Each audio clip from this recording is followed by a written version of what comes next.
ao único que é digno de receber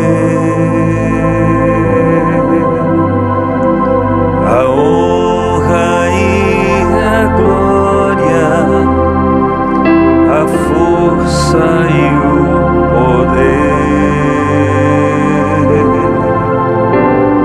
ao Rei eterno e imortal, invisível, mas real. A Ele ministramos o louvor. Se você puder ficar de pé para cantar mais uma vez, ao único que é digno de receber a honra e a glória, a força e o poder ao Rei eterno e imortal, invisível, mas real. A Ele ministramos o louvor.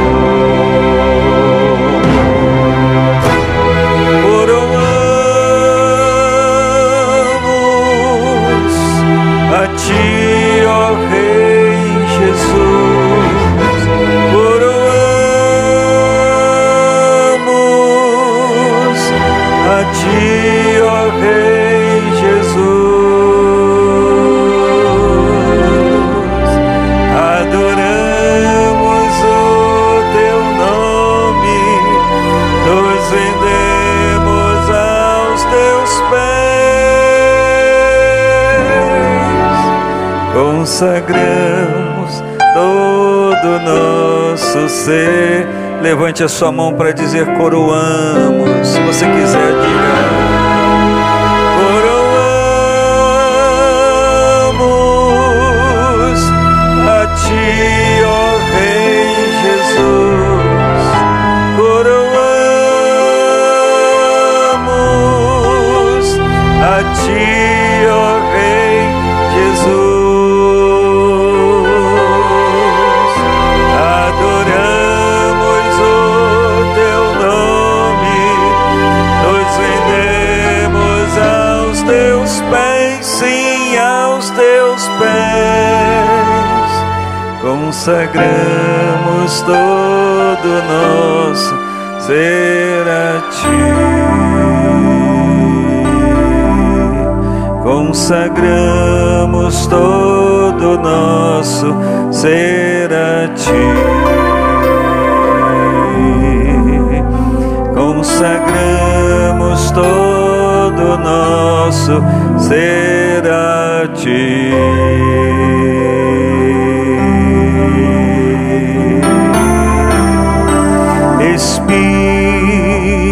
Espírito, encha minha vida.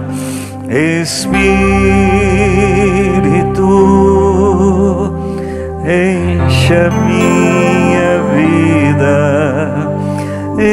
Enche-me do Teu poder, pois de Ti eu quero ser. Espírito, enche o meu ser. Mais uma vez, diga Espírito. Espírito, encha minha vida. Espírito, encha minha vida. Enche-me com Teu poder, pois de Ti eu quero ser. Espírito, enche o meu ser. As minhas mãos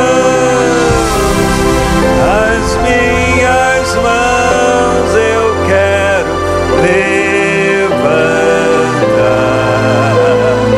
e em louvor Te adorar.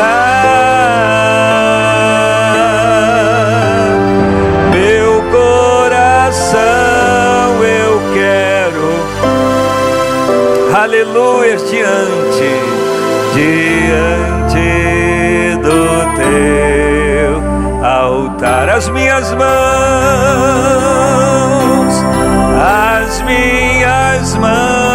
eu quero levantar e em louvor te adorar.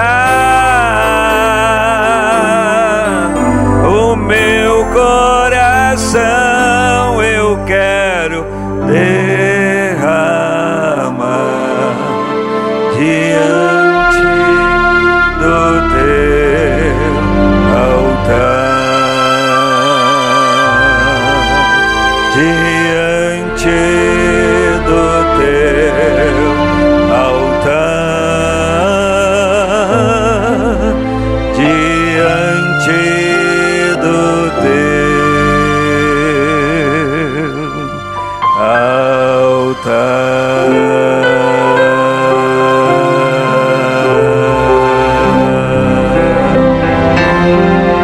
Eu creio que tudo é possível, dependemos de Ti, Senhor, e que nada é impossível para Ti. Basta uma palavra Tua, os montes se removerão, porque eu creio que tudo é possível e que nada é impossível para Ti. Basta uma palavra Tua, os montes se removerão, pois contigo saltarei muralhas e também destruirei exércitos e serei mais que vencedor, pois contigo saltarei muralhas e também destruirei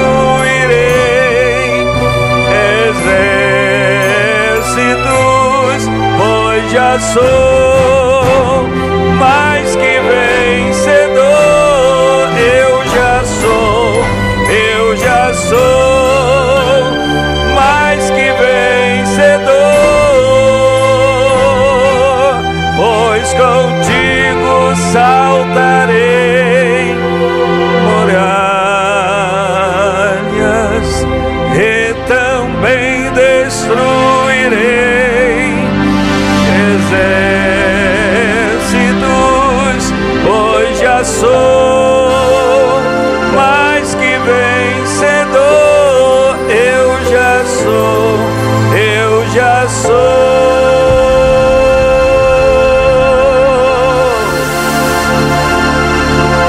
Aleluia,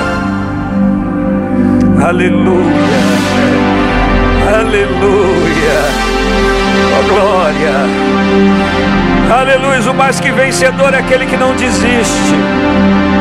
O mais que vencedor é aquele que confia em Deus. O mais que vencedor é aquele que depende dEle. Pois contigo saltarei muralhas e também destruirei exércitos, porque eu já sou mais que vencedor.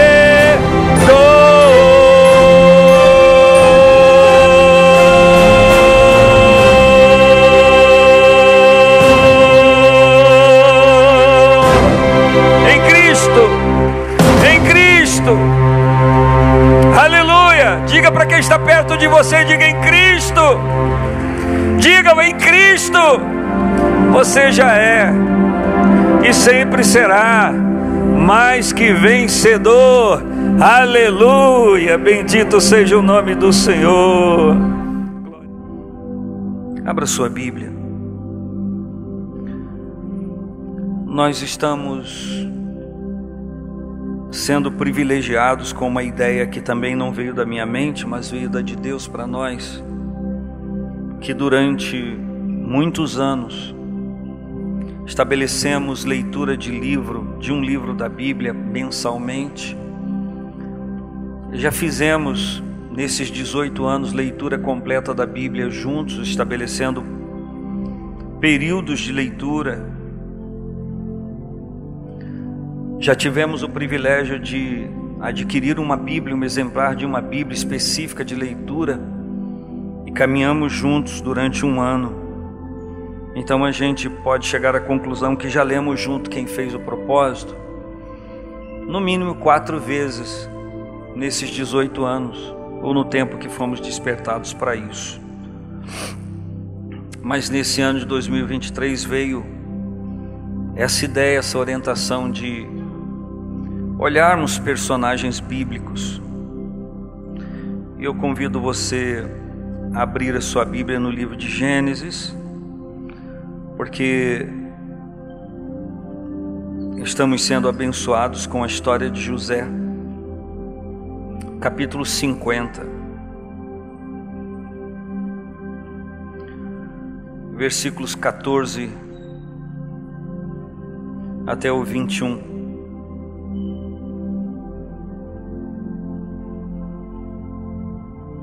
Vou continuar pedindo que os dirigentes de templo e pastores se assentem sempre aos primeiros bancos, para que eu possa ver você melhor.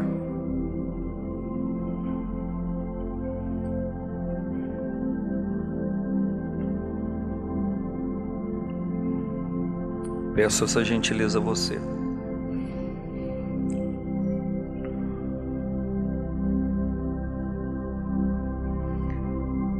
O 50 de Gênesis, a partir do versículo 14 até o 21, diz: Depois tornou José para o Egito, ele e seus irmãos, e todos os que com ele subiram a sepultar o seu pai, depois de haver sepultado seu pai. Vendo então os irmãos de José que o seu pai já estava morto, disseram: Porventura nos aborrecerá José e nos pagará certamente todo o mal que lhe fizemos. Portanto, enviaram a José dizendo: Teu pai mandou antes da sua morte, dizendo: Assim direis a José: Perdoa, rogo-te, a transgressão de teus irmãos e o seu pecado, porque te fizeram mal. Agora, pois, rogamo-te que perdoes a transgressão dos servos do Deus de teu pai. E José chorou quando eles lhe falavam. Depois vieram também seus irmãos e prostraram-se diante dele e disseram: Eis-nos aqui por teus servos. E José lhes disse: Não temais, porque porventura estou eu em lugar de Deus? Vós bem intentaste mal contra mim, porém Deus o tornou em bem, para fazer como se vê neste dia, para conservar em vida a um povo grande. Agora, pois, não temais, eu vos sustentarei, a vós e a vossos meninos. Assim consolou José os seus irmãos, e lhe falou segundo o coração deles. Querido Pai, nós colocamos diante do Senhor esse texto e o propósito desta manhã. Que o Teu Espírito, vindo a nós e agindo em nós, ministre todo o Teu propósito. Que vivamos um tempo de cura, de restauração, e que, tendo, Senhor, o nosso ser completamente restaurado diante do Senhor, estejamos e nos envolvamos cada dia mais com o Teu propósito, com aquilo que o Senhor tem idealizado para a nossa vida. Seja assim, Senhor, porque sabemos que esta é a Tua vontade, que estejamos todos nós completos diante de Ti, como diz Paulo, sem faltar coisa alguma. Eu reconheço que há em mim necessidades que só o Senhor pode suprir. Eu reconheço junto aos meus irmãos que sim, preciso que o Senhor ministre na minha vida e complete toda a obra maravilhosa que o Senhor começou. Sim, é verdade o que a palavra diz, que aquele que em nós começou a boa obra irá completá-la, aperfeiçoá-la até o dia de Jesus Cristo. E nós reconhecemos que se o Senhor disse isso, e disse, é porque o Senhor viu e vê em nós necessidades que o nosso esforço não corresponde, necessidades que o nosso empenho não ajuda, porque nós precisamos de algo maior, precisamos do Senhor. Venha a nós o Teu reino, o Teu propósito, cumpra-se em nós toda a Tua vontade, por Cristo, amém, e graças a Deus. Quem pode dizer amém, aproveita.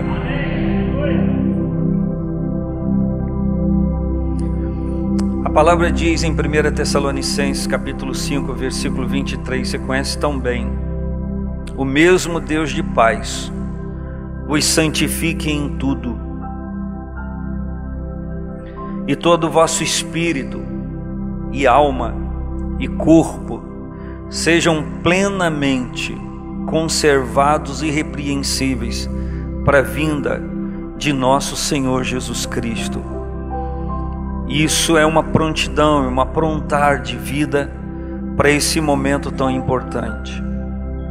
Enquanto o Espírito de Deus trabalha e nos ministra o aperfeiçoamento que Deus nos quer trazer, o nosso inimigo, o inimigo da nossa alma, que vem senão roubar, matar e destruir, trabalha na contramão para ruminar, para destruir tudo aquilo que Deus tem construído em nossa vida.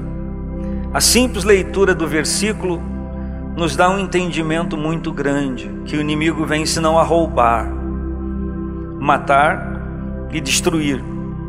Se ele vem roubar, você já sabe o que eu vou falar. Se ele vem roubar, é porque existem valores em nossa vida.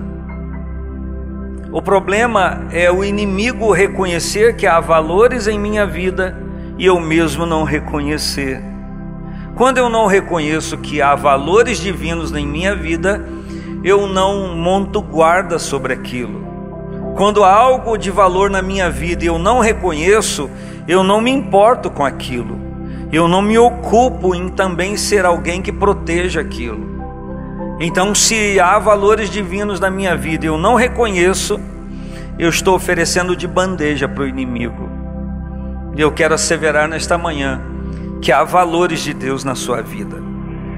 E se há alguém que tem que fazer algo sobre isso, não é nem Deus, porque Ele sempre faz, é você. Você precisa reconhecer. Isso não é associar-se à soberba, fazer apologia à soberba, não. Não. Eu partir para o extremo do que eu posso tudo, eu me basto, aí sim, soberba. Mas ter valores na minha vida e não usufruir, não reconhecer, é mesquinhez. E há sim valores de Deus na sua vida. Você pode dizer para você: eu reconheço que há valores de Deus na minha vida. Muito bem, o texto diz que Ele veio senão a roubar, mas veio também para matar. E há vários episódios da nossa vida que parece que querem trazer confusão para determinar que a nossa vida não tem valor e que a nossa vida não vale nada. Eu não preciso dizer dos méritos da cruz e do sacrifício do penoso trabalho do Senhor Jesus por nós, mas tudo que o inimigo quer é que a gente entenda que na nossa vida a gente já podia ter morrido. O que estou fazendo aqui? Ninguém se importa comigo. A minha vida não tem importância para ninguém. Deixa eu lhe falar. Ainda que a sua vida não tenha importância, e isso é um equívoco seu, porque tem sim importância para muita gente, mas se há alguém que precisa reconhecer que a sua vida tem importância, é você. Você precisa reconhecer. A gente canta, você tem valor, o Espírito Santo se move em você. Mas a gente precisava também cantar, eu tenho valor, o Espírito Santo se move em mim. Sim ou não? Porque se eu reconheço ou digo que a minha vida não tem valor, eu estou dizendo que Jesus é mentiroso e que a vida atribuída à minha existência é um equívoco divino, e a gente não pode pecar contra Deus. Sua vida tem valor e você deve reconhecer. E não sou eu quem deve ficar insistindo, é você que deve repetir sempre. Em Cristo a minha vida tem muito valor. Roubar, matar e destruir. Existem pessoas que passam pela vida dizendo: o que eu construí? O que eu fiz? O que eu fiz a ponto dos outros enxergarem que teve valor, que foi algo bom? Existem pessoas que têm autoestima tão baixa que elas vivem mendigando ou mendicando. Pessoas que lhes reafirmem que ela tem valor, que ela é importante. E as pessoas choram, enfim, porque estão de alguma forma traumatizadas. E parece que algumas pessoas mendigam isso. Se comprazem quando alguém lhes reiteram que elas têm valor, que tem algo construído em sua própria vida, algo relevante. Para que isso acabe, ou para que isso se restrinja ou diminua intensamente, você precisa reconhecer que existem coisas construídas na sua vida e coisas que a partir de você, com a ajuda de Deus, você fez e está fazendo. No momento de crise, no momento de dificuldade, tem muita gente dizendo: o que vamos fazer? Há alguém que disse, e eu repito quando posso: na época de crise, um dos grandes êxitos é sobreviver. A empresa não está ganhando dinheiro nessa época de crise, mas ela está equilibrada, beleza? Eu não estou indo em frente nessa época de crise, eu não estou produzindo tanto como eu gostaria, mas você está sobrevivendo? Estou. Então amém, se prepara, porque daqui a pouco a porta se abre, daqui a pouco o campo se abre, daqui a pouco você conquista, porque você sobreviveu. O importante é estar vivo para as coisas que Deus quer fazer na nossa vida, sim ou não? Vamos recordar um pouquinho do Gideão. Gideão, eu vim aqui para te conscientizar que você é um varão valoroso. Aí ele aponta várias coisas que eram indícios do seu desvalor, da sua menos-valia, e ele discute com o anjo. Ele tinha bons argumentos. E aí, quando o Senhor viu que ele estava cheio de argumento, todo deturpado, Deus falou: quer saber de uma coisa, Gideão? Porque eu serei contigo, você vai fazer o que eu estou dizendo que você é capaz de fazer. Vamos acabar com isso logo, Gideão. Porque havia um perigo em Gideão, que não está escrito, mas a gente pensa: sair do extremo da impotência para a plena potência, para fazer o que ele quisesse ou pudesse fazer. Então o Senhor reitera: porque eu serei contigo, porque eu sou contigo, você vai fazer o que estou dizendo que você fará, e vai conseguir fazer de uma forma esplêndida. E aí ele fez prova com Deus e fez em nome do Senhor, pelo poder de Deus. A prova com Deus está aberta para todo aquele que tem um propósito de Deus na sua vida. E aí eu chamo o que está escrito em Romanos 8:28, que você conhece muito bem: todas as coisas cooperam juntamente ou conjuntamente para o bem daqueles que amam a Deus, daqueles que são chamados por seu decreto ou com um propósito, segundo algumas traduções. Quando nós olhamos para esse versículo e olhamos a história da nossa vida, aquilo que já passou, a gente começa a contabilizar e ver que em cada episódio da nossa vida a gente nunca esteve sozinho. Ainda que a gente não reconhecia ao Senhor naquele momento, a gente, fazendo análise, a gente passa a reconhecer: puxa vida, o Senhor já estava trabalhando a minha vida, o Senhor já estava me dando oportunidades para eu chegar até aqui. E a gente vê uma história que se passou, e embora não houvéssemos reconhecido o Senhor em cada um daqueles episódios, quando paramos para meditar e pensar, a gente reconhece: epa, olha o Senhor, Ele estava presente nisso aqui. E quando a gente reconhece isso, há uma luz que nos desperta: peraí, ainda que eu não esteja vendo, ainda que eu não esteja sentindo, é verdade o que o Salmo 23, versículo 4 diz: ainda que eu andasse pelo vale da sombra e da morte, não temeria mal algum, porque tu estás comigo. A tua vara e o teu cajado me consolam. Enquanto nós estamos batalhando uma luta, o Senhor já está com a mesa pronta lá no final. Eita glória! O povo de Israel tinha o Mar Vermelho como empecilho, impedimento. O Senhor já estava com a mesinha pronta lá do outro lado. Me desculpe ser simplório. Com a mesinha pronta, com a toalha estendida, cheia de coisa boa para celebrar a vitória. Mas eles estavam ali, Deus já estava lá. Mas como Deus ocupa todo lugar e não falta nenhum espaço que Ele não ocupa, Ele estava ali para ajudar o povo a atravessar, mas já estava com um projeto pronto de celebração. É preciso que eu veja na história da minha vida, e isso não é trazer um valor além do que eu deva trazer, que diante das nossas lutas e das nossas aflições, o Senhor já está do outro lado, com a bandeira da vitória hasteada para a gente celebrar com Ele. Como aquela história: passemos para o outro lado. Passemos, né? Mas o Senhor vai dormir na popa do barco, tá legal. Mas Ele diz: passemos. Quer dizer, eu vou passar junto. Isso diz respeito a mim e a você, e a isso não se omite ninguém que está aqui. Eu sou virtuoso nesse aspecto, olha, nisso eu arrebento, e tem consciência. Mas ainda que nós sejamos virtuosos em muitos aspectos, existem alguns outros que nós precisamos que o Senhor complete aquilo que Ele já começou. Eu estou olhando para pessoas aqui e não vejo ninguém inteiro, completo. E olha que não tem um espelho diante de mim para eu concluir essa visão. E isso faz com que a gente compreenda e entenda que nós dependemos de Deus. Estamos no ano da dependência do Senhor. E é muito importante que eu compreenda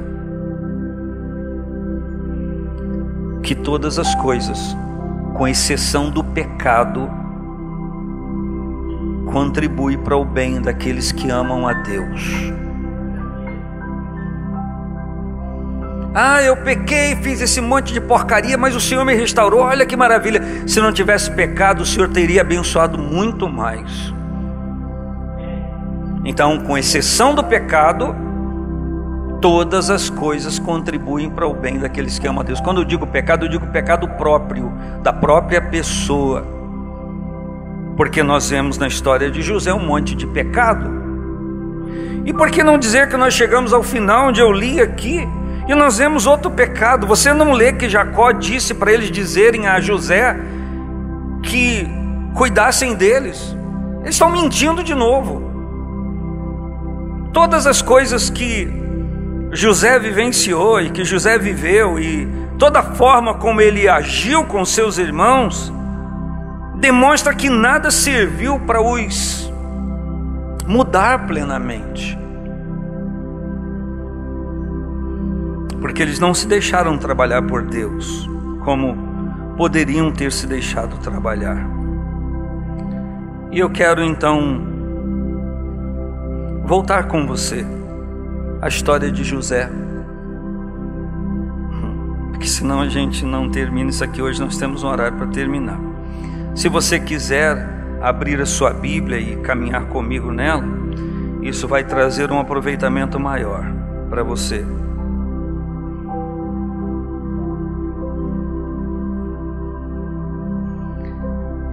Mas eu gostei muito de ler aqui no capítulo 45, quando a Bíblia diz: então José não se podia conter diante dos que estavam com ele e clamou: fazei sair daqui a todo varão. Ninguém ficou com ele quando José se deu a conhecer aos seus irmãos. E levantou a sua voz com choro. Eu tentei imaginar isso aqui, que eu gosto, e é preciso a gente imaginar o que a gente está lendo, mas eu não consegui chegar assim a uma conclusão de imaginação. Levantou a sua voz com choro, de maneira que os egípcios ouviam, e a casa de Faraó o ouviu. E parece que o que a Bíblia está querendo dizer é que ele chorou muito alto. E disse a seus irmãos: eu sou José. Vive ainda meu pai? E seus irmãos não lhe puderam responder, porque estavam pasmados diante da sua face. José tinha 17 anos quando eles fizeram o que fizeram. Com 30 anos ele está diante de Faraó. 7 anos de fartura já haviam se passado. E 2 anos se passou quando ele disse: ainda há 5 anos de fome sobre a terra.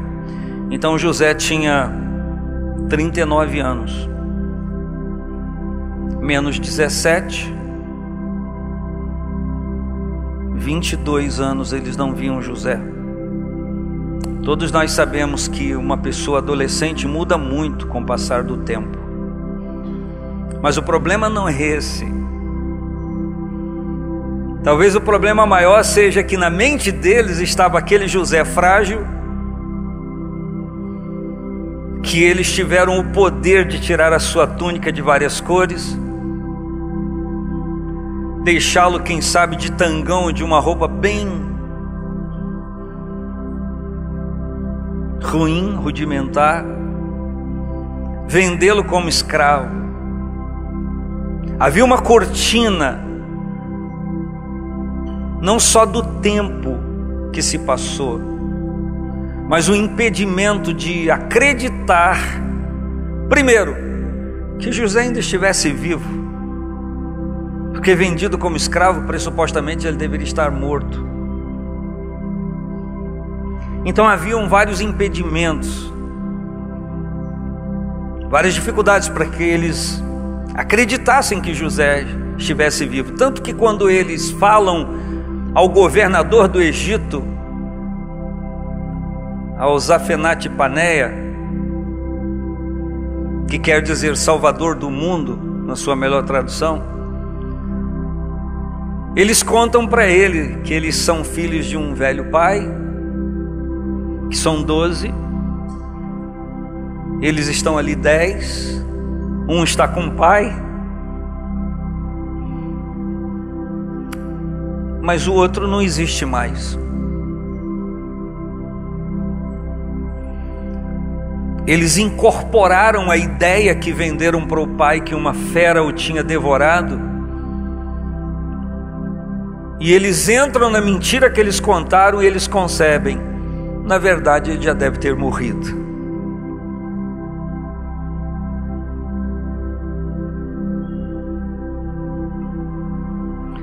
E quando ele diz: eu sou José, o que eles podiam fazer além de ficar pasmados, boquiabertos?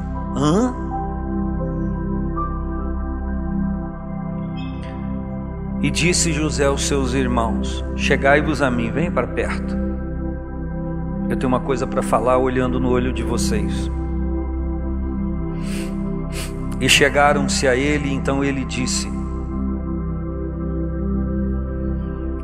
eu sou José, vosso irmão, a quem vocês venderam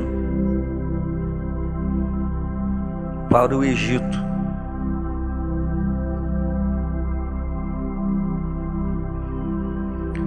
Agora, pois, não vos entristeçais, nem peses sobre vossos olhos por me haverdes vendido para cá,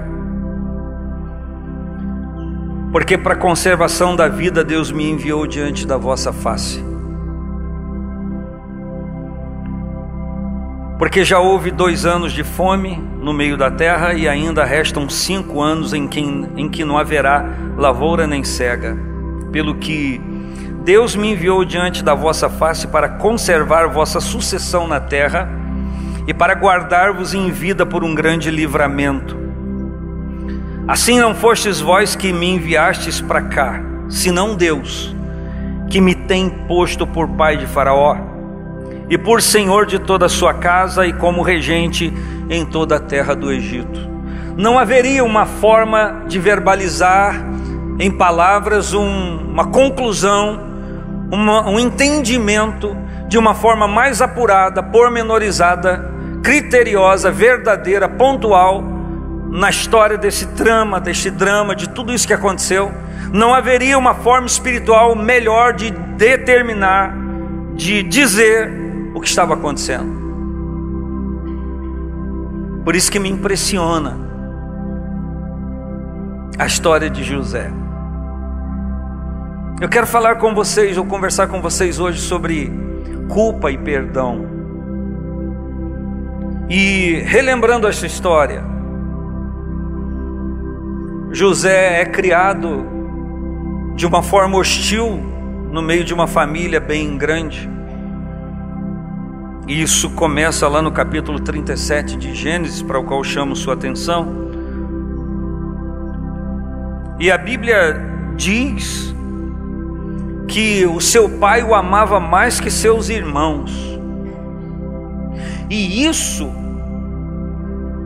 ficava patente com a forma com que Jacó tratava José. Como toda história tem um aspecto devocional para nós, quantas famílias reproduzem isso? Quando fica patente à luz do menino, da menina, a proteção. E por que não dizer quantas famílias reproduzem isso quando uma mãe tem a capacidade de dizer: olha, eu gostaria que fosse uma menina e veio você um garoto. Quantas famílias reproduzem: eu gostaria que fosse um garoto e veio você uma menina. E a história diz, e você deve conhecer, e mesmo sendo criança pequena lá em Boa Esperança, até os 10 anos eu já sabia disso, que algumas mães ou pais se dirigiam à menina, ao menino, elazinha, botava roupa de menina no menino, porque na verdade o sonho era outra coisa. Eu quero lhe informar que toda ideia, todo tratamento que não se uniformiza com o propósito de Deus para a sua vida, vai tentar desentoar, tirar a cor daquilo que Deus está querendo fazer na sua vida. A começar de pessoas que estão sobre você, ou estiveram sobre você, ou você considera que ainda esteja, e até você. Quanto mais distante estivermos de Deus, mais distante estamos do propósito de Deus. E quanto mais distante do propósito de Deus, mais aniquilados somos como pessoas. O dinheiro não vai cobrir esse vácuo. O relacionamento com várias pessoas não vai completar o ser de uma pessoa que está debilitada simplesmente porque está distante de Deus.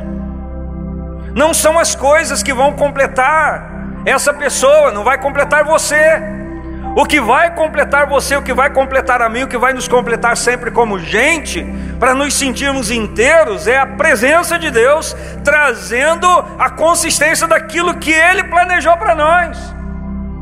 E quanto mais tempo conspirarmos contra isso, mais tempo não seremos completos. Eu ia dizer, mais tempo seremos infelizes, mas eu preciso dizer, mais tempo seremos incompletos. E o problema todo, que a gente já sabe por não estimativa, mas por exercício próprio, que a gente vive buscando coisas na vida para nos completar, para fazer com que a gente seja inteiro e completo. E nesse afã de fazer essas coisas, às vezes a gente traz para a nossa vida coisas que nunca deveriam estar, como aqueles camaradas lá no tempo do Eliseu que trouxeram umas coloquíntidas para pôr na panela, para cozinhar, para comer, e trouxeram uma erva brava que trouxe desinteria e começou a arrebentar com todo mundo, a matar com todo mundo. Existem coisas que nós colocamos na panela da nossa vida, da nossa existência, que não contribuem para suscitar vida ou solidificar um projeto de Deus. Vem para ruminar, vem para tirar a energia, a força que a gente tem. Somente o poder de Deus, somente um relacionamento achegado com o Senhor vai fazer com que nos sintamos inteiros nele. Para minha sorte e para a sua sorte, essa oportunidade se nos é dada aqui nesta manhã. E que ela se renove a cada dia. Então, se a gente for advogar causa aqui, a gente ia dizer, os irmãos tinham razão de ficar meio aborrecido com ele, menino mimado. E eu gosto de falar assim, enquanto eles tinham assim uma túnica cor do arbusto queimado do deserto, cor de palmeira que já estava toda bichada, ele tinha uma túnica de várias cores que, segundo a cultura, o nominava sobre os seus irmãos. O preferido era claro, era patente no dia a dia. Só que aquela túnica foi a pá de cal, foi a gota que transbordou o copo. E o que o texto diz aqui, que eles o aborreciam já porque ele era o preferido do pai. O versículo 5 diz que aí ele começa a sonhar coisas e a compartilhar. E aí nós começamos algo que precisamos pensar e conversar a respeito. Que olhando esse episódio, sem olhar toda a história, a gente ia dizer, poxa vida, o José não deveria ter contado. Poxa vida, os irmãos não deveriam ter vendido. Poxa vida, a mulher de Potifar não devia ter feito aquilo. E a gente pode ser levado a pensar, não, Deus estava tramando tudo aquilo, foi Deus quem mandou a mulher de Potifar, a Patífera, a querer agarrar o garoto. Foi Deus quem mandou os irmãos conspirarem contra ele para o matar e jogar numa cova seca para depois vender como escravo. A gente pode ser inclinado a pensar isso. E se a gente tiver a ousadia de pensar isso e concluir isso nessa história e em qualquer outra, a gente vai ser tendencioso a pensar que quando alguma coisa acontece na nossa vida desastrosa, era Deus fazendo aquilo. Como Jó entendia, concebia por sua falta de conhecimento, que era Deus que estava fazendo todo aquele terror com ele. Mas eu não tenho tempo para tocar nesse assunto. Isso vai sendo discorrido no restante das edições. Mas o que está claro no conjunto do texto sagrado, porque qualquer pessoa que for olhar a história de José por episódio, talvez se equivoque com algumas coisas. Mas quando olhamos no todo e compreendemos o todo, a gente tem um discernimento melhor. Como quando olhamos toda a Bíblia para conceber a ideia de Deus que conduz a nossa vida. A Bíblia diz que Deus é o único que transforma a maldição em bênção. E para eu e você chegarmos a essa conclusão, a gente precisa ler toda a Bíblia e ficar bastante tempo de joelho em jejum. Só que José, no seu tempo, disse: tadinhos de vocês, Deus os usou para me vender para cá. Não, vamos conversar sério. Vocês na verdade intentaram mal contra mim. Vamos falar o que é verdade. Vocês queriam a minha morte. Vamos falar o que é sério. Vocês estavam com inveja, com raivinha de mim e quiseram me matar. Foi isso que vocês quiseram fazer. É essa a verdade. Só que Deus interviu, que Deus colocou a sua mão, e o mal que vocês quiseram me fazer, Ele pegou e virou, transformou em bem. Só que eu quero dizer para vocês, meus irmãos, que o bem que Ele transformou não foi só para mim, por causa de mim, foi por causa de vocês também. Olha que coisa difícil de compreender, porque quando José obedece o seu pai, quando ele o manda, aonde ele mandou mesmo? Onde os irmãos estavam apacentando o gado? Siquém. Aonde? Mandou a Siquém. Jacó não mandou José a Siquém. Jacó mandou José ver os seus irmãos como eles estavam e como estava o gado. Só que eles estavam em Siquém. Qual era a ordem recebida por José? Ver os seus irmãos e ver como estava o gado. Ele chega em Siquém, eles não estão ali. E ele fica meio perdido, porque eu estou aqui para ver meus irmãos, e cadê meus irmãos? O texto vai dizer, vê a nova versão internacional, a linguagem hoje, você vai compreender um pouquinho mais do que está acontecendo. E aí aparece um camarada, e ele diz, eu estou em apuros. Eu estou vendo que você está em apuros. Você está igual cego em tiroteio, não sabe o que fazer? Sim, eu estou procurando meus irmãos. Olha, eu ouvi dizer que eles estão em Dotã. E ele caminha mais vários quilômetros até chegar em Dotã para cumprir a ordem do seu pai. Qual era a ordem do seu pai? Vá ver os seus irmãos, vá ver o gado que eles estão tomando conta e traga informações para mim. José obedeceu seu pai muito mais do que foi mandado. Ele tinha sido mandado a Siquém porque pressupostamente seus irmãos estavam ali, mas chegou ali e eles não estavam, e ele foi até Dotã. Ele poderia voltar e dizer, não os achei, eles estavam em outro lugar. Não, mas ele quis ir para cumprir a ordem do pai. Ele obedeceu à voz do seu pai até a última instância. Agora perceba, quando José tem o sonho e conta aos seus irmãos, a Bíblia diz que eles o aborreciam ainda mais. E a Bíblia diz uma outra coisa, está no versículo 11 do 37, que agora eles o invejavam. Agora não só eram mais aborrecidos porque era por causa daquele garoto petulante que estava com aquelas vestes, que eles ficavam enraivecidos, que eles não aguentavam aquilo, porque o seu pai, ao invés de conversar isso, não conversou, porque já vinha de uma família. Não precisa contar a história de Isaac e Rebeca, e o complô e o contexto de Esaú e Jacó, aquele teatro todo que a Rebeca ensinou Jacó a fazer, aquele cansaço, aquele esforço em ser abençoado, em ser preterido pelo Isaac, deixado de lado porque Isaac preferia Esaú. O texto diz que o Isaac preferiu Esaú e a Rebeca acolhia Jacó. O casal não se entendia, e aquela falta de desentendimento enxertaram no coração dos filhos. Esaú levou aquilo para a vida toda, mas Jacó também levou. E aí, os filhos de Bila diziam para aquele pessoal lá, não tinha culpa que o Jacó tinha coceira, não sei aonde, e que tinha que ter moleque, tinha que ter um monte de filho. E aí, quando Raquel dá a luz por misericórdia, porque era estéril, e nasce José, Jacó faz recair o seu amor, o seu cuidado, sua afeição, toda por José. Mas isso não veio apenas do Isaac, já foi um problema lá com Abraão, o negócio lá do Isaac e do Ismael, que era uma história não resolvida.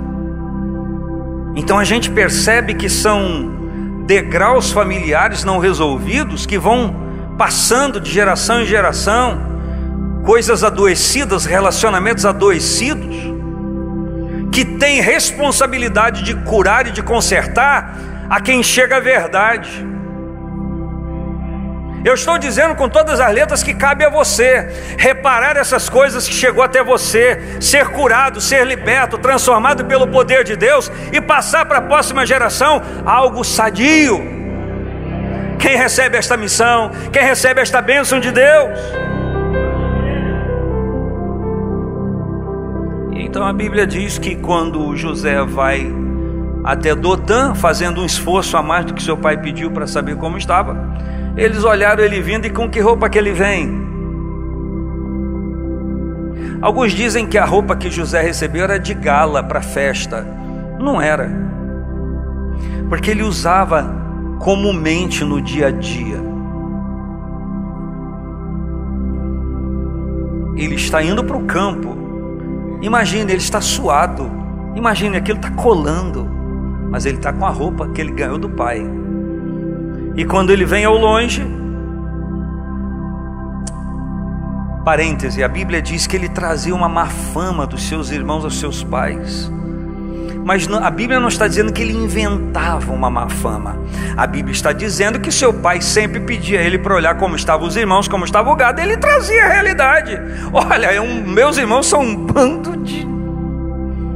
Falava para o pai a verdade, estão fazendo isso, isso, isso. Ele obedecia ao pai. Eu estive pensando sobre isso nesses dias. Se obedecer ao pai é mais relevante do que inventar uma história confortante acerca de um irmão, nós vamos obedecer o pai e falar a verdade. Eu vou dizer, nós vamos obedecer ao pai e falar a verdade. Nós não vamos encobrir uma história errada. Nós não vamos ajudar o que está errado a continuar errado. Nós vamos confrontar para que se acerte, sim ou não? E o primeiro a precisar ser confrontado pelo Espírito aqui sou eu, é você, é nós, de cada um por si. E a Bíblia então diz que quando ele está vindo ao longe, está aqui ainda no capítulo 37, que ele diz, lá vem o sonhador mor. Vão matar, vão arrebentar com ele. E qual é o argumento deles? Vamos ver o que será dos seus sonhos. Vamos ver o que será dos seus sonhos. Em toda a história nós precisamos saber aonde está Deus agindo. Em toda a história nós precisamos ver aonde está o diabo agindo. O diabo estava na boca, na vida dos seus irmãos quando disseram, vamos ver o que será dos seus sonhos. Os sonhos de José não eram de José. José nunca quis aquilo. Os sonhos de Deus eram o projeto de Deus para cumprir uma palavra liberada a Abraão. O sonho de José era um plano de Deus para uma nação, que mostrasse a sua glória para as outras nações. O que está por trás dessa frase não é apenas um garoto vestido com a túnica de várias cores. O que está por trás dessa fala, o que está por trás dessa história é um ardil de Satanás para destruir algo que Deus estava fazendo, para destruir algo que Deus tinha comunicado a José. E José recebeu o sonho de Deus, ainda que ele não soubesse passo a passo o que ia acontecer, ainda que ele não soubesse que seria governador do Egito, ainda que ele não soubesse que haveriam 7 anos de muita fartura e 7 anos de fome. José não sabia de nada disso. José estava conformado no sentido de estar alinhado com aquilo que Deus quisesse fazer, embora não soubesse de muita coisa. E a pergunta do Espírito a mim e a você hoje é: você está afinado, alinhado com o meu projeto de vida para você, que não envolve só a sua vida? Você seria orgulhoso demais, prepotente demais para pensar que aquilo que Deus realiza na sua vida é só por você? Existe algo muito maior do que você acerca daquilo que Deus está fazendo na sua vida. O que Deus está fazendo na sua vida não é só para você, é para sua casa, é para sua família, é para sua vizinhança, é para a igreja, é para as pessoas que trabalham com você. De outra forma, Deus poderia te tirar daqui, porque você cuida e está salvo, andando com Jesus.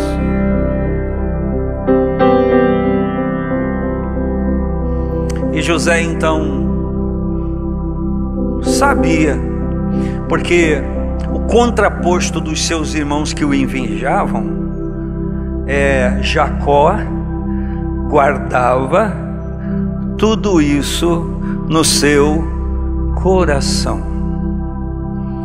Existem maneiras de nós correspondermos àquilo que Deus está falando, fazendo e agindo, não basicamente na nossa vida, mas na vida de outras pessoas também.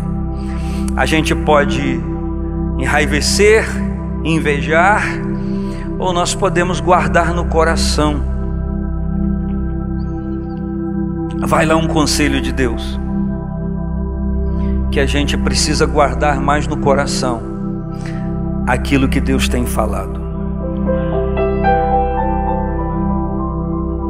Porque se nós guardarmos no coração o que Deus tem falado, ou não vamos adoecer, ou vamos adoecer menos. Porque o que Deus tem falado é espírito e vida, para nos conservar em vida. Você pode dizer amém a isso? Agora, o que me pasma é que quando eles tiram a túnica de José, de várias cores, que o versículo 23 diz, lançam ele numa cova. Claro que lançaram ele numa cova, sabia que a cova estava vazia, não tinha água, porque estavam no deserto, não era tempo de chuva. A Bíblia diz que depois que eles fazem isso, eles se assentam a comer pão. Tem gente que está tão endemoniada, endemonizada, tão distante do propósito de Deus, que quando faz qualquer coisa que deveria estar mal com a sua consciência, elas conseguem se assentar e comer pão. E comer pão aqui não é apenas comer pão, é se banquetear, é satisfazer uma necessidade emergente. E o contexto diz, está no versículo 39, versículo 12, que, 42:11, que existe uma coisa que não está escrita aqui, mas foi escrita mais à frente. Quando os irmãos descem ao Egito, que eles se inclinam a José, e que no versículo 9 do 42, José lembra-se dos sonhos que tinha sonhado. O versículo 11 diz, 42:21, me perdoe. O versículo 21 diz que disseram uns aos outros: na verdade, nós somos culpados acerca do nosso irmão. Estão se referindo a José, pois vimos a angústia da sua alma quando nos rogava. Quando o episódio está discorrendo, não diz que José rogava a eles para que não fizessem aquilo, mas aqui eles dizem, eles têm consciência. Olha a palavra de Deus, não é apenas um comentário. Eles estão dizendo: nós vimos a angústia de sua alma quando nos rogava, nós porém não ouvimos, não demos ouvido, por isso vem sobre nós essa angústia. Olha a culpa quando ela está não resolvida, não solucionada na mente de uma pessoa. Qualquer episódio pressupostamente desconcertante daquilo que a pessoa espera, atribui a algo não resolvido, a algo que fez não consertado, a algo não reparado. E esse sentimento de culpa, ou essa consciência culposa, ela é sim escravizadora. Por quê? Porque o que estava acontecendo ali era algo irreparável, porque para ele José já tinha morrido, e agora eles se recordam, a consciência traz à tona um pecado que eles cometeram. Não só de vender o seu irmão, e o intento era matar, mas para o pai eles tinham, uma fera havia comido. Então, espiritualmente falando, era a mesma coisa que eles tivessem matado, porque é uma mentira encobrindo a verdade. E eu e você temos que tomar cuidado com isso, porque quando nós encobrimos uma coisa e vendemos uma outra informação, aquela informação é como se fosse verdade, porque nós estamos contando, e o peso daquela mentira recai sobre nós de alguma forma. Só que agora a consciência deles, por conta daquilo que eles estão vivendo, porque até agora a consciência deles não havia acusado, mas agora quando eles estão diante daquela circunstância, eles dizem: o nosso irmão naquele dia clamou, nós vimos a sua alma angustiada, e ao contrário, ao invés de abraçarmos e conversarmos com ele: rapaz, para de usar essa túnica aí, a gente não aguenta mais. Em vez de ter batido um papo com ele, a gente o vendeu. E a consciência estava culpada e sem nenhuma probabilidade de cura, de restauração, porque eles viram o seu irmão chorando, clamando: não faça isso, o que vocês estão fazendo comigo? Por que vocês estão fazendo isso? E eles insensivelmente tocaram a vida. Só que eu quero lhe dizer que Deus tem o controle da história do mundo, o controle da história da igreja e de todo aquele que faz parte dela. E quando eles vendem José para o Egito, Deus não o deixou morrer na cova, Deus o guardou. E eu tenho que pensar, embora seja uma coisa que não dá para pensar muito, mas eu tenho que pensar naquele negócio de José: manda os irmãos voltar, eu quero que, tipo assim, façam a peregrinação que eu fiz. Porque José agiu daquela forma com seus irmãos, não porque não estava curado, não porque não tinha equilíbrio, não porque não sabia, entendia de tudo que estava acontecendo. Ele entendia, sabia, porque a cada episódio a mão de Deus estava com ele. No contexto você lê repetidas vezes: Deus era com José, Deus o fazia prosperar, ainda em situação adversa ou difícil, a mão de Deus se manifestava nele. E vai ele sendo vendido para o Egito, vai ele como escravo, vai ele como alguém que não sabe o que vai acontecer, mas vai Deus junto. E lá no mercado de escravo no Egito, ele é arrematado por 20 peças de prata, o valor de um escravo lá no Egito. E ele vai para a casa de Potifar. Você conhece a história. E Deus era com ele. Tudo que ele punha a mão prosperava. E o Senhor viu que prosperava, botou ele como chefe de tudo. E aí então que a coisa maravilhou. Agora, olhar detalhes das atitudes de José me encantam, no sentido de me impressionar, porque ele estava sozinho, num ambiente ainda mais hostil do que a casa dele. E quando está tudo bem, uma dona, porque o problema da mulher de Potifar, e eu não estou contando para gracejo, é que o seu marido era eunuco. Precisa explicar? Está lá a dona, com as suas necessidades existenciais, e aparece carne fresca, um garoto, e a Bíblia diz que além de jovem, bonito. Bonito. E a mulher olha e fala: é agora, meu marido aí é eunuco, vou dizer eunucado esse negócio aí. Agora, o que me impressiona, encurtando a história, é que José diz para aquela mulher: tem o domínio de tudo nessa casa, você não. E ele diz: pecaria eu contra Deus e faria esse grande mal? O entendimento que José tem é o mesmo que o filho pródigo disse: pai, pequei contra os céus perante ti. Ou seja, a maneira como eu pequei foi contra ti, mas eu tenho entendimento que eu pequei contra os céus. Então está trazendo uma lei espiritual, que quando alguém transgride qualquer coisa com um irmão, com a igreja, com alguém da sociedade, com alguém da vizinhança, dentro do ambiente familiar, não peca primeiro contra aquela pessoa naquele episódio, peca primeiro contra Deus. Os nossos pecados são inicialmente contra Deus. José tinha esse entendimento, disse para Potifar, da mulher do Potifar: eu pecaria contra Deus, porque se fosse só contra o Potifar, vamos pecar. Ah, você quer que eu satisfaça a sua necessidade? Eu também tenho, vamos satisfazer. Mas havia um protocolo nas atitudes de José: tudo que eu for fazer, eu tenho que saber se passa pelo crivo da vontade de Deus, daquilo que eu aprendi sobre Deus.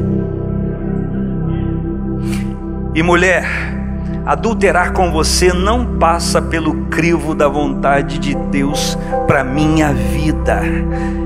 Eu recebi do Senhor um sonho, Eu não sei o que está acontecendo, eu não compreendo nem esses episódios que estão acontecendo, mas uma coisa eu sei: tudo que eu ponho a mão, Deus está operando. Então eu tenho uma conclusão: Deus está comigo. Ela inventa toda a história, ele é preso. Lá na cadeia ele é chefe, todo mundo sabe da história. Ele interpreta o sonho do padeiro e do copeiro. E o miserável do copeiro fica numa boa, depois de 3 dias, e se esquece de José. Eu lhe pergunto, vamos fazer uma tese contra o copeiro miserável, mas eu lhe pergunto, se o copeiro se lembra de José naquele momento, ia adiantar alguma coisa? Já que o faraó não havia tido sonho?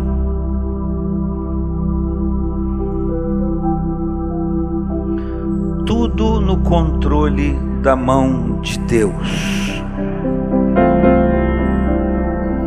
É preciso que você enxergue a sua vida na mão de Deus. Está tudo no... Eu repito, todas as coisas contribuem para o bem daqueles que amam a Deus, daqueles que são chamados com um propósito, menos o pecado da pessoa.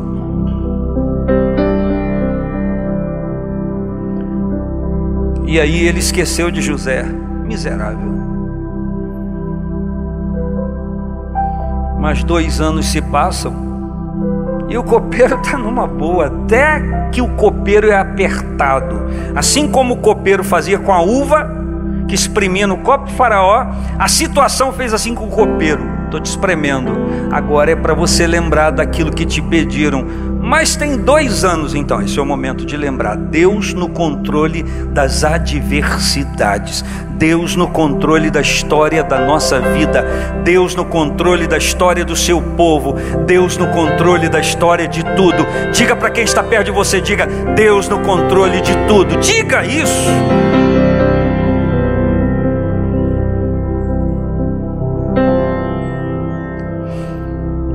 E aí ele vai lá e interpreta. Mas ele não só interpreta, petulante o rapaz. Além de interpretar, ele dá conselho. Ele é interpretador de sonho e conselheiro de faraó sem faraó saber. Essa ousadia vinha dele? Acabado de sair da cadeia, da prisão. Aprove-se faraó de um homem com capacidade. Encontraríamos alguém como este? E aí ele faz o que faz. Ele encontra com seus irmãos por causa da necessidade. E o que me pasma também nessa história é que o Jacó diz para os seus filhos, no capítulo 42: por que vocês estão olhando uns para os outros, seus turma de panaca? Isso é grifo meu. Porque há fome na terra, não há comida onde eles estão, sabem que há alimento no Egito, mas eles estão pensando: descemos lá ou não? Não está no texto, mas eu sou obrigado a pensar: foi para lá que nós mandamos ele. Eu sou obrigado a pensar nisso. A gente não queria se relacionar com o Egito não, porque o Egito mexe com a história não resolvida nossa. Nosso problema de deixar de receber aquilo que Deus tem para nós, com as feridas com que nos ferimos ou fomos feridos no meio dos nossos irmãos, ou em qualquer situação, é querer nos omitir aqueles elementos que são doloridos para nós ou não resolvidos na nossa vida. Descer ao Egito, a gente não tem nada contra o Egito, mas a gente bem que não quer nada com ele também não. E isso, não tocar em coisas que a gente deveria tocar, é sim impedimento de restauração. Mas muitas vezes tocar em coisas que já foram resolvidas por Deus na nossa vida é sintoma de continuar tendo a dor e a ferida. A culpa só se resolve quando nós resolvemos enfrentar o que aconteceu e a gente não pode se omitir. Enquanto falo, passa um filme na cabeça de cada um de vocês. Talvez vocês consigam se lembrar de algum período da vida de vocês. Eu tenho marcas nos meus 2 joelhos, marcas de um garoto arteiro, criado no interior, numa casa de 7 mulheres. Miriam diz: você estava numa casa de 7 mulheres, lembrando daquele seriado. Mamãe mais 6 irmãs. E o joelho todo machucado. Eu sou um profundo conhecedor de feridas de um menino que, quando ferido e machucado, lava, passa alguma coisa ou nada e cria uma casca protetora para ferida, e que com habilidade incrível a gente não consegue deixá-la quieta. Por quê? Porque é a maldita coça, ou a bendita coça, porque a casca do machucado é uma bênção. Mas coça quando está secando, não coça? Quem sabe que coça? É porque você já teve. E aí coça e você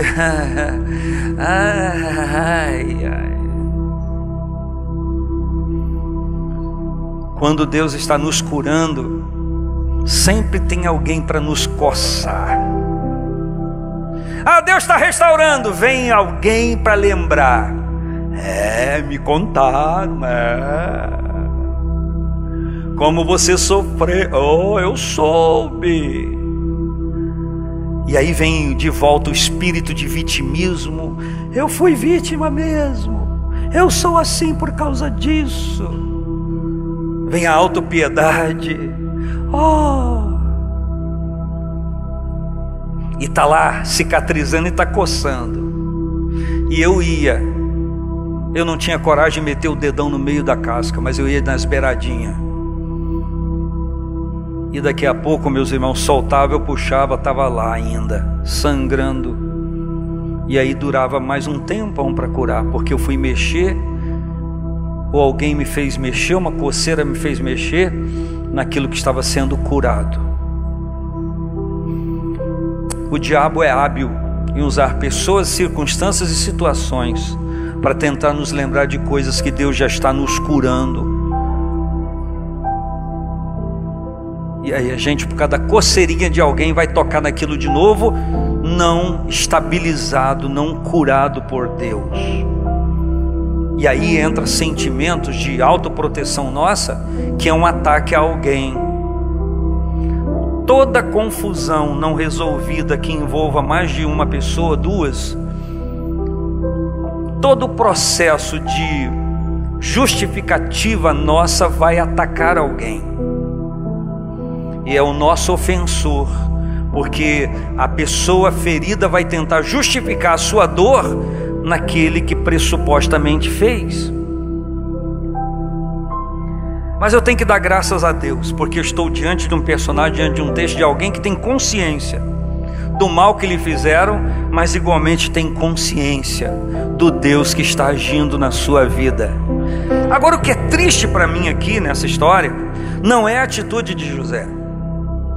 José está curado, José está restaurado, José está equilibrado, porque senão, ato contínuo, Juninho, sou governador, soldados, vem comigo. Onde você vai? Vou fazer uma visita na casa do Potifar. A história não diz que ele se vingou do Potifar nem da mulher dele. A história não diz que ele se vingou do copeiro por ter esquecido de contar a sua história 2 anos. E a história não diz que ele se vingou dos seus irmãos.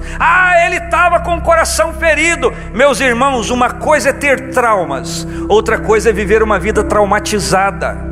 Uma coisa é receber injúria, outra coisa é viver uma vida injuriada ou injuriosa, com aquilo sendo tempero para as suas atitudes.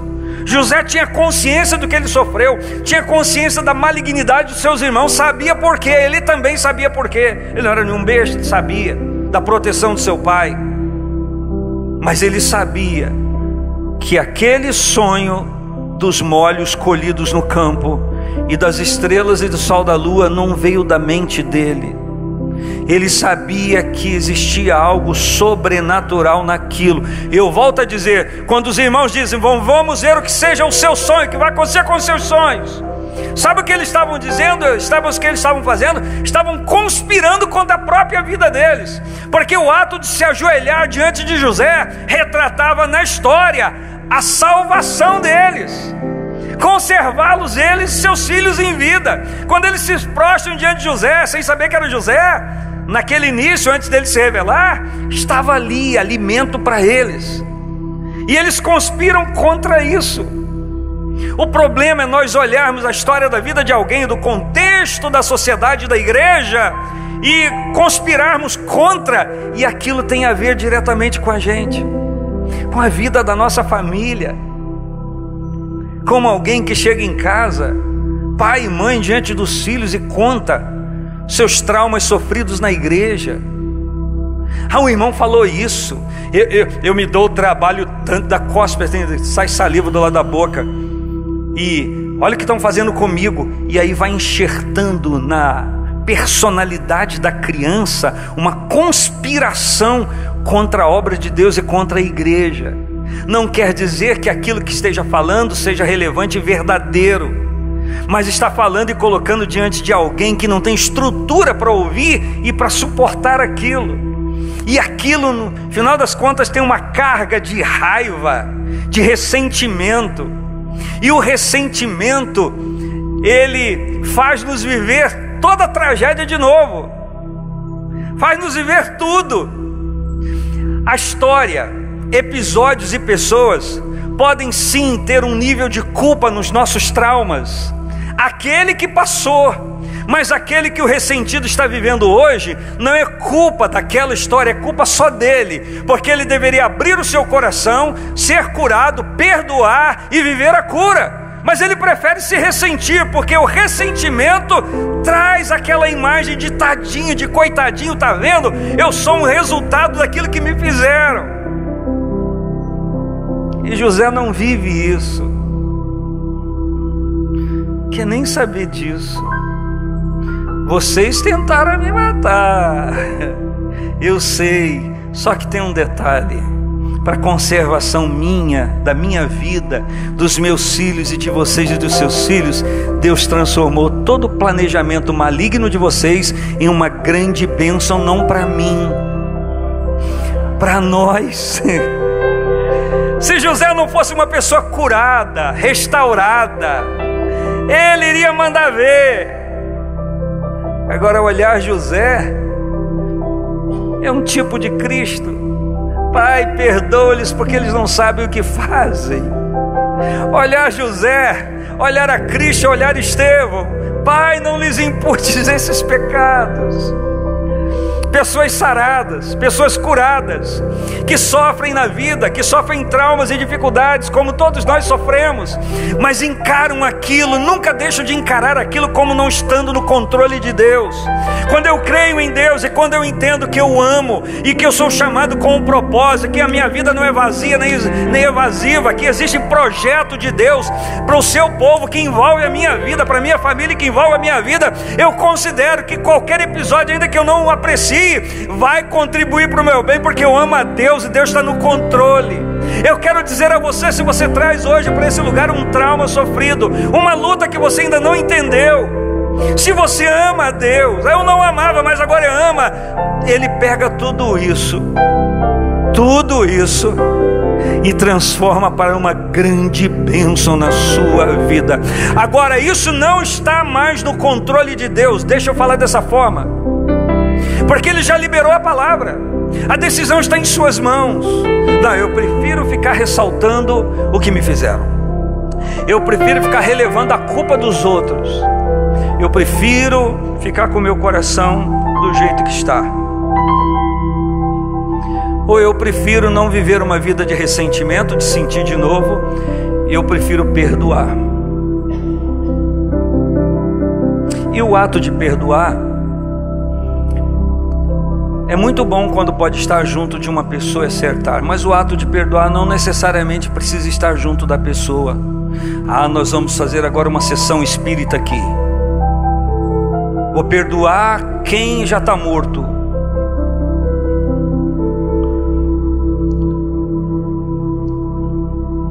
Você vai perdoar os personagens da sua história. Você vai enxergar em tudo isso um ato sobrenatural de misericórdia de Deus. E você vai decidir não ter uma memória culpada em relação ao seu pai, sua mãe, seu avô, sua avó, seu patrão que já morreu, seu irmão, sua irmã que já morreram. É isso. Você vai se libertar. Porque o processo de cura das nossas emoções e sentimentos está intimamente ligado com libertação. Porque uma coisa pode causar a outra, mas nós precisamos discernir isso aqui. Uma pessoa que perdoa, ele sai dos ditames do diabo, ele se liberta das correntes que o oprimiam. Ele decide: eu não vou ter mais uma memória de raiva, de ressentimento. Deus, meu pai e minha mãe não estão mais aqui. Eu gostaria que estivessem, mas não estão. E eu agora libero a minha alma, e libero o meu ser desse argumento que eu usei há tantos anos. E eu libero culpa, eu libero perdão para essa culpa que a minha memória atribui a essas pessoas que não existem mais.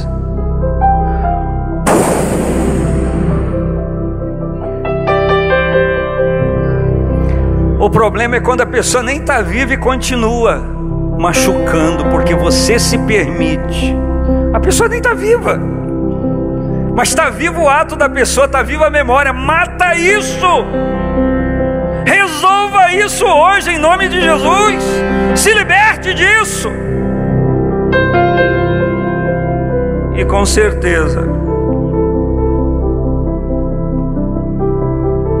essa atitude de perdão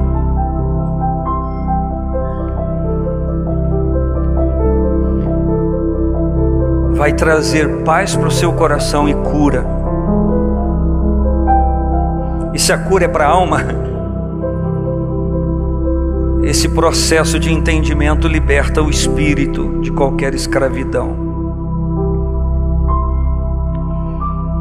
Uma história que você já conhece, só para relembrar.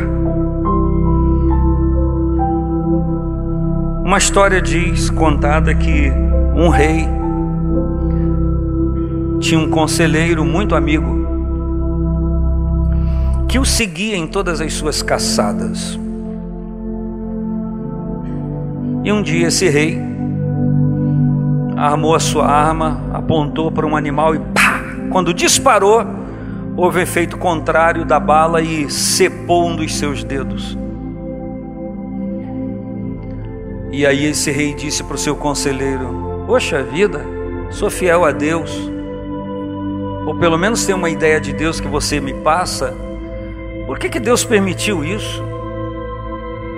E o conselheiro diz: rei, todas as coisas contribuem para o bem daqueles que amam a Deus, daqueles que são chamados por seu propósito.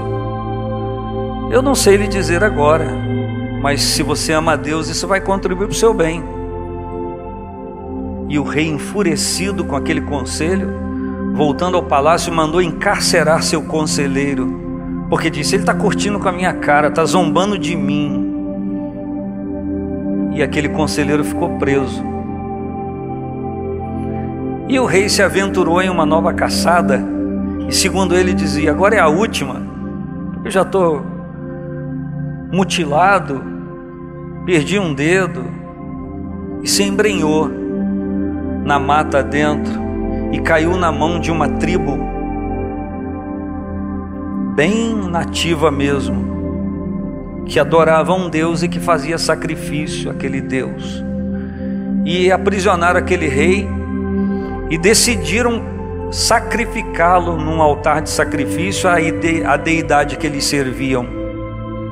E quando foram amarrando para o sacrificar, perceberam que ele estava destituído de um dedo. não tinha. E eles disseram: não podemos sacrificá-lo ao nosso Deus, porque nosso Deus é exigente, a gente só pode sacrificar a gente completamente sadia. E soltaram o rei. E o rei voltou para casa jubiloso, alegre, feliz. E foi direto à prisão e soltou o conselheiro e disse: rapaz, eu reconheço o que você disse, me perdoa, demorei tanto tempo para entender. Rapaz, aconteceu isso e isso e isso. Eles não me mataram por causa do meu dedo que eu perdi. Na verdade, todas as coisas contribuem para o bem daqueles que amam a Deus. Eu não tinha entendido. Aí o rei parou assim e falou: só não entendo uma coisa, você fala tão bem de Deus, e Deus permitiu que você ficasse preso esse tempo todo. Não entendo por que Deus fez isso com você. E o conselheiro disse: é simples, rei. Se eu não estivesse preso, eu iria caçada com você. E quem eles iriam sacrificar? A mim, porque eu tenho todos os dedos. Todas as coisas contribuem para o bem daqueles que amam a Deus. Ainda a insuficiência de alguma coisa, ainda a restrição de alguma coisa, ou ainda que tudo aquilo que a gente queira não aconteça.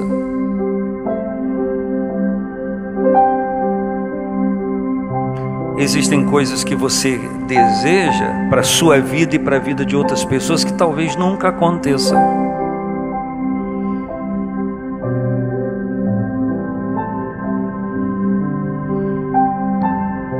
Está na mão dele, do Altíssimo. Agora, só que tem coisa que não subiu ao seu coração, porque os seus olhos não viram, nem seus ouvidos ouviram, e são as coisas que Deus preparou para aqueles que o... Isso. Todas as coisas cooperam para o bem daqueles que amam a Deus. E existem coisas que não subiram ao seu coração porque você não viu e você não ouviu, mas são coisas que Deus preparou para aqueles que o amam. A resposta você pode dar a Deus: eu vou viver uma vida ressentida por conta dos traumas que eu vivi, ou vou ter consciência deles e vou tocar a vida para frente, porque eu vou esquecer das coisas que para trás ficam e vou avançar para aquelas que estão diante de mim, porque eu tenho um propósito, eu tenho um alvo, soberana vocação em Cristo Jesus. Fique de pé comigo. É o 4.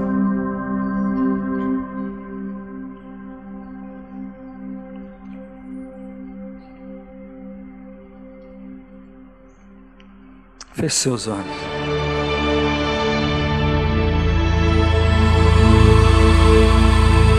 Quem é este que faz o mar se acalmar e a tempestade obedece a sua voz? Quem é este que anda sobre as águas e por onde passa tudo pode transformar? Quem é este que todas as coisas pode ver e o coração do homem pode sondar? Quem é este que cura as doenças e o campeão pode restaurar?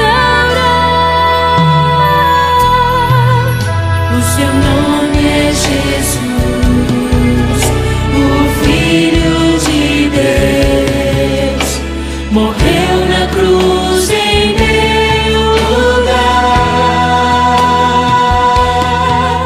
mas a morte venceu e ressuscitou. Igual ao meu Deus não há.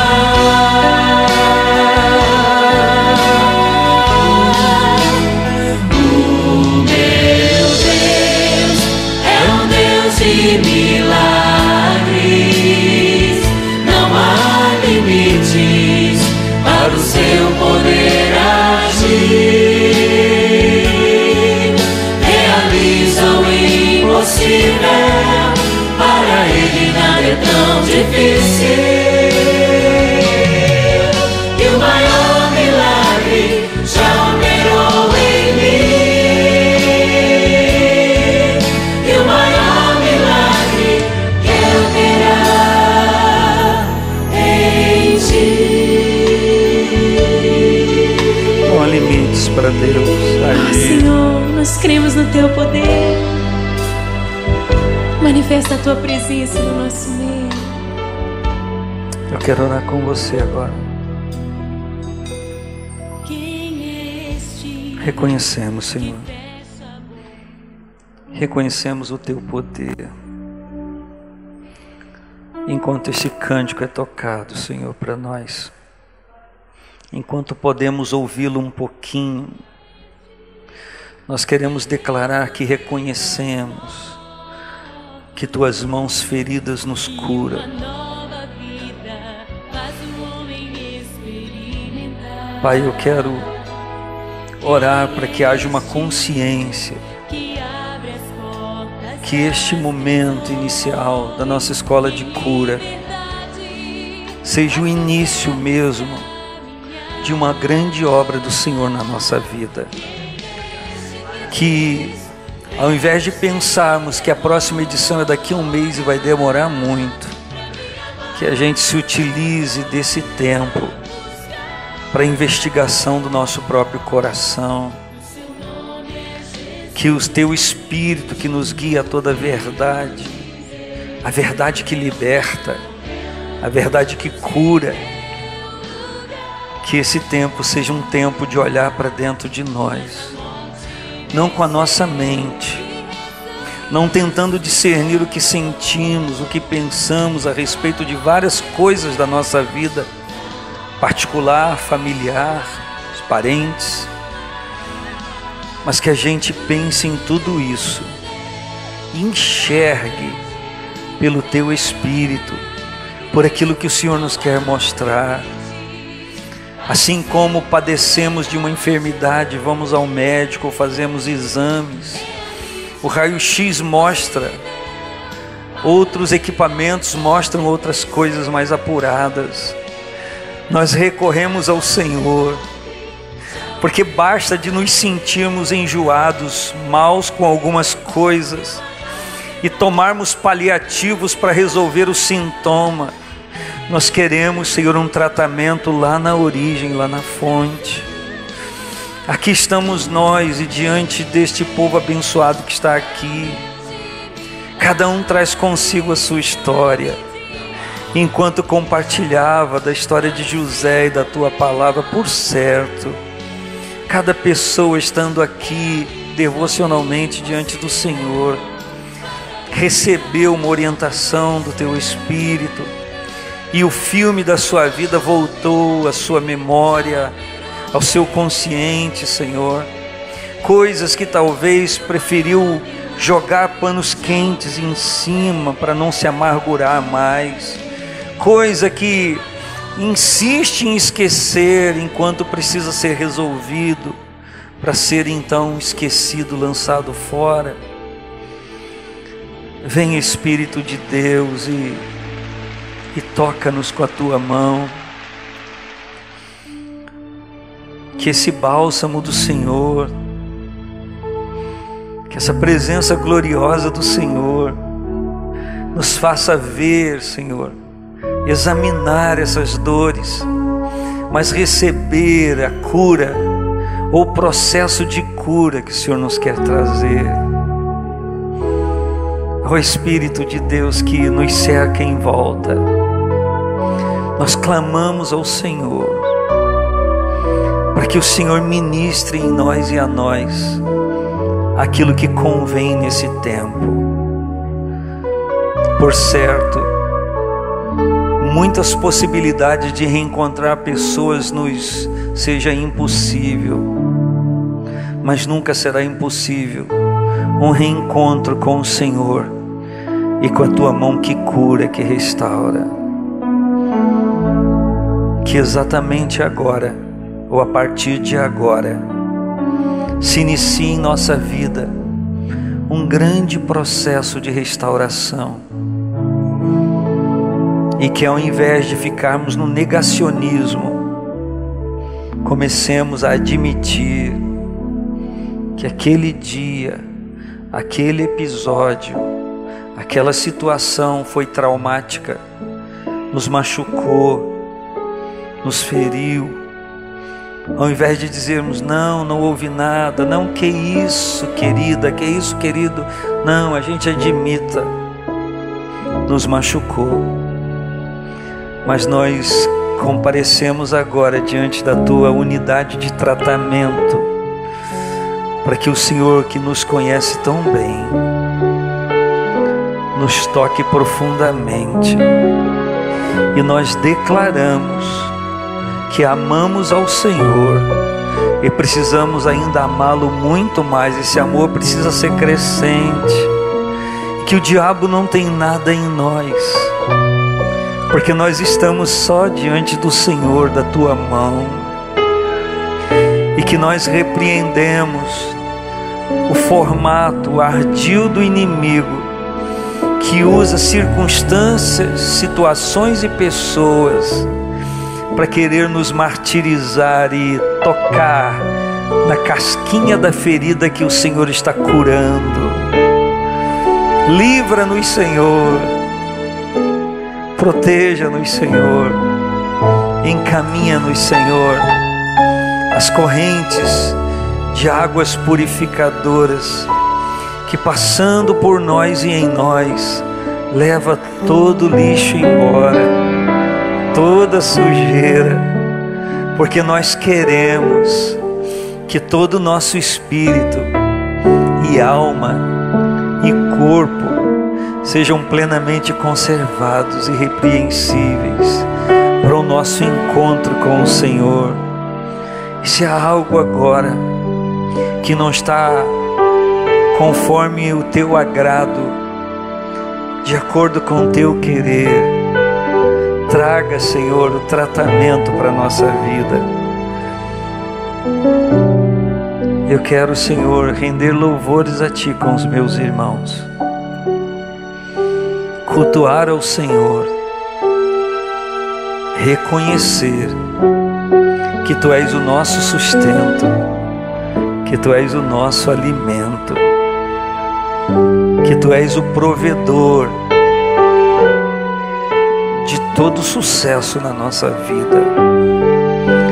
Senhor, nesse projeto para cada um de nós, se há algum episódio que nós não estamos entendendo, não nos permita ser rancorosos, ressentidos, mas nos permita olhar tudo isso que está acontecendo, que faz parte de um projeto muito maior, muito mais alto, e que está no domínio, na coordenação e no poder da Tua mão e da Tua vontade. Estenda suas mãos à frente. Antes que eu ministre algo sobre a sua vida, diga para o Senhor: eu quero ser curado, eu quero ser curada, eu quero que o Senhor toque no meu ser,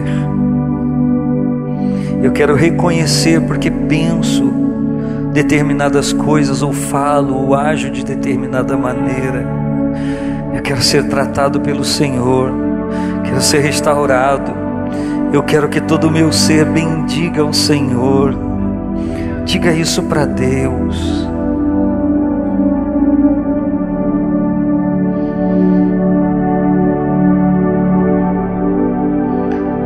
Vem Espírito, vem Espírito de Deus.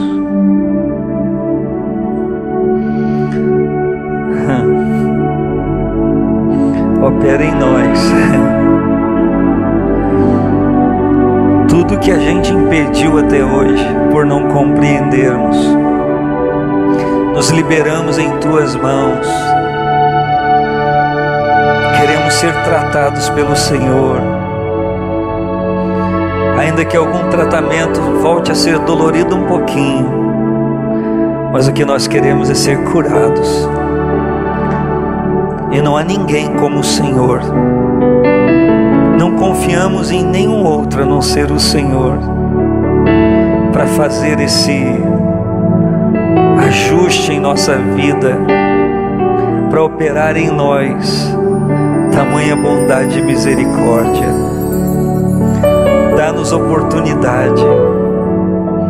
Se fomos causadores de algum mal a alguém, de igualmente termos entendimento e consertar, para que nós não venhamos a causar ressentimentos em outras pessoas também, e que a cura do Senhor não seja algo teórico ou apenas teológico, mas que seja algo evidente, prático em nossa vida. Restaura-nos, Senhor. Restaura-nos, Senhor. Só o Senhor pode curar, só o Senhor pode juntar alguns cacos, só o Senhor pode transformar. Queremos estar na casa do oleiro, na roda do oleiro. Oh glória, faça de novo, conforme bem lhe parecer. Mexe na nossa personalidade, toca, Senhor, no nosso temperamento, mexe no nosso caráter, Senhor. Eu reconheço que há coisas em mim que precisam ser aprimoradas, mudadas, transformadas, Senhor. E eu quero ser curado, quero ser tocado pelo Teu poder. E quero me ajustar, quero ser conforme a Tua vontade, conforme o Teu querer. Aleluia. Se essa é a sua proposta diante da proposta do Espírito, levanta a sua mão, peça a Ele que te cure, peça a Ele que te restaure, peça a Ele que te liberte plenamente. Aleluia. Todo cativeiro se quebrará. Aleluia. Toda enfermidade se curará, toda chaga terá o seu ato sarador em Deus. Por Cristo, amém. E graças a Deus. Podemos aplaudir o Senhor Jesus e o glorificar.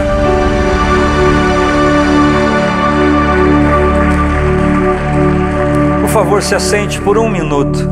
Eu já esgotei o horário de vocês. Todo terceiro domingo às 9 horas da manhã nós teremos alguém ministrando aqui. Como eu disse no início, a equipe está em formação. Por certo, no próximo episódio ou edição do próximo mês você vai ver pessoas também intercedendo. Quem sabe somente assentado ou também em pé. E eu vou conversar com a equipe ainda. Nós pretendemos entregar sempre o horário às 11 horas. E vamos também ter um formato de ajuda e de ministração a quem posteriormente precisar. Enfim, conto com a sua oração para que esse propósito se cumpra e que alcance-nos de uma forma muito grande, muito elevada em Deus. Preciso da sua ajuda. Você, por certo, deve saber de pessoas que você imagina precisar estar diante de ministrações como estas. É muito difícil ver pessoas amadas, pessoas que têm prazer na obra de Deus, que cuidam que seus nomes estão escritos no livro da vida, às vezes terem atitudes com outras pessoas que são totalmente desconcertantes de alguém que diz que ama a Deus. Como é difícil uma pessoa compreender que precisa ser curado e sarado das suas emoções, e como é difícil essa pessoa entender que isso traz prejuízos na vida espiritual. Problema meu e seu, às vezes, nos contentarmos com alguns pequenos êxitos, enquanto o propósito de Deus é que haja êxito sobre êxito, glória sobre glória. Mas o Espírito de Deus nos encaminhará e nos levará a conquistar nele e por ele tudo aquilo que é projeto dele para a nossa vida, para a nossa família, para a nossa igreja, para as pessoas que trabalham conosco, para que a gente chegue a uma postura bem melhor do que aquela que a gente já vive. Você pode dizer amém a isso? Que bom. Fique de pé, nós vamos entregar esse momento ao Senhor agora, em nome de Jesus. Você me viu aqui fazendo quase tudo, não é porque eu quero tomar aqui o espaço todo, dono do pedaço, não, tem nada a ver. Na próxima edição nós teremos mais pessoas aqui, com certeza vai ser e continuar sendo uma grande bênção para todos nós. E eu espero que algumas pessoas que não vieram hoje se despertem para vir, e que essas pessoas estando aqui sejam sim essas pessoas que ajudem e que integrem essa equipe para a gente formar uma grande equipe no sentido espiritual para celebrar o que Deus quer e pretende fazer. Amém? Vire para a pessoa que está do seu lado e diga: até a próxima edição.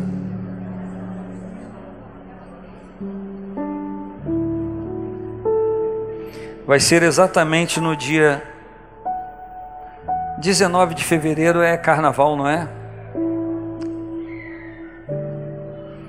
Então a gente vai fazer no dia 26, porque a gente sempre tem atividades no carnaval aqui.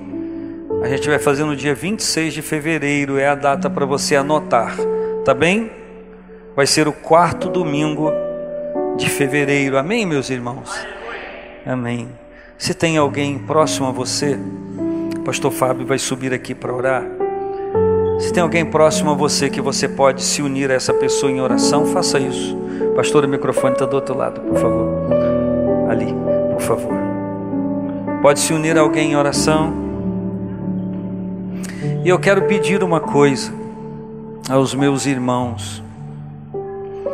Não existem outras pessoas assentadas aqui quando eu não ministrar, que vai ser várias vezes, eu estarei assentado aí.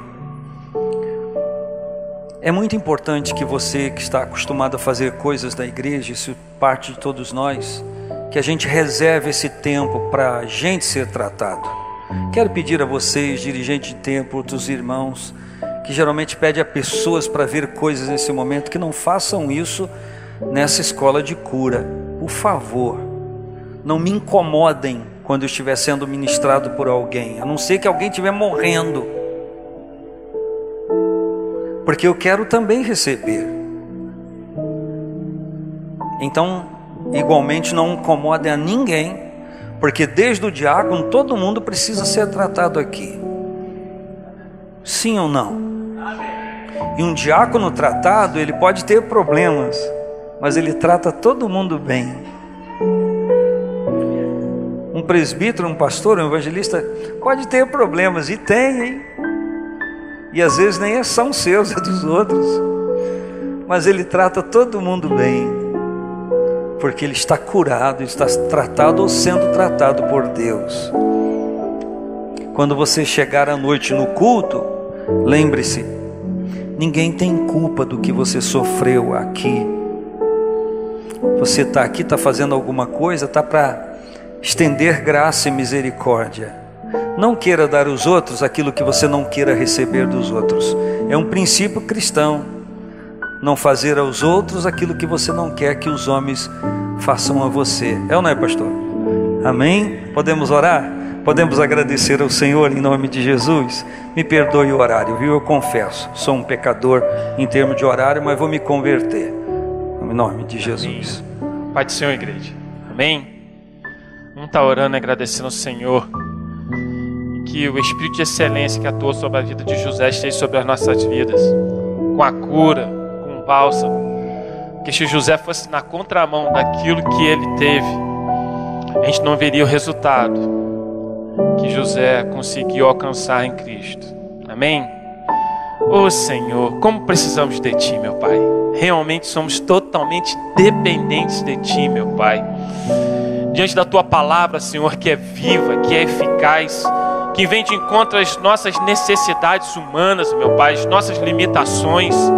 Oh, meu Pai, quantas das vezes, Senhor, nós realmente, Senhor, vimos a injustiça, meu Pai, assim como José pôde perceber, ver, sentir a injustiça de se tornar escravo, de ser preso, meu Pai, e ele sendo inocente, mas como ele mesmo disse, o mal que intentaram contra mim, o Senhor tornou em bênção. O Senhor tornou em bênção. E eu quero determinar isso essa manhã aqui sobre as nossas vidas, meu Pai. Mesmo diante das injustiças, mesmo diante de situações e circunstâncias, meu Pai, que às vezes machucam a gente, que criam mágoas, que criam ressentimentos. Mas em nome de Jesus, meu Pai, nós recebemos nessa manhã o perdão do Senhor sobre as nossas vidas. E nós também podemos, Senhor, perdoar, Senhor. Sim, meu Pai, como diz a oração, Senhor, que o Senhor nos ensinou, que nós recebemos o Teu perdão para que nós também venhamos perdoar, Senhor. Porque nós amamos o Senhor, meu Pai, sobre todas as coisas. E nós amamos o nosso próximo como a nós mesmos, meu Pai. Então no nosso coração não há um sentimento de vingança. Agora eu vou às foz, eu vou pagar com a mesma moeda. Não, meu Pai.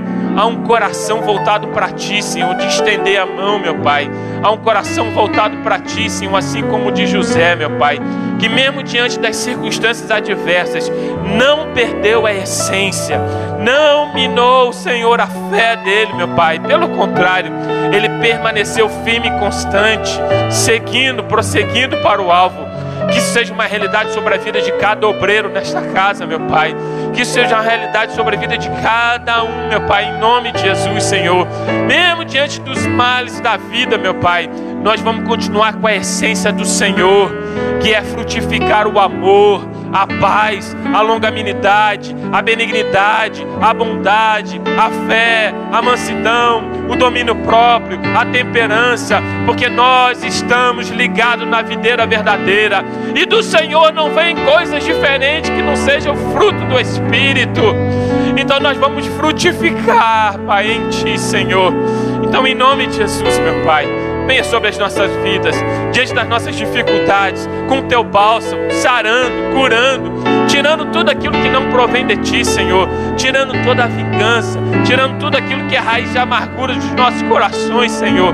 Mas em Ti nós somos curados, em Ti nós somos curados, meu Pai. E em nome de Jesus nós recebemos isso essa manhã, pelo poder que há no Teu sangue. Amém. Estenda a tua mão à frente e dizemos que a graça do nosso Senhor e Salvador Jesus Cristo, que o grande amor de Deus nosso Pai e a comunhão divina Espírito Santo venha te sarar, te curar, e que o bálsamo de Gileade esteja sobre a tua vida, em nome de Jesus. E todos digam amém. Deus te abençoe.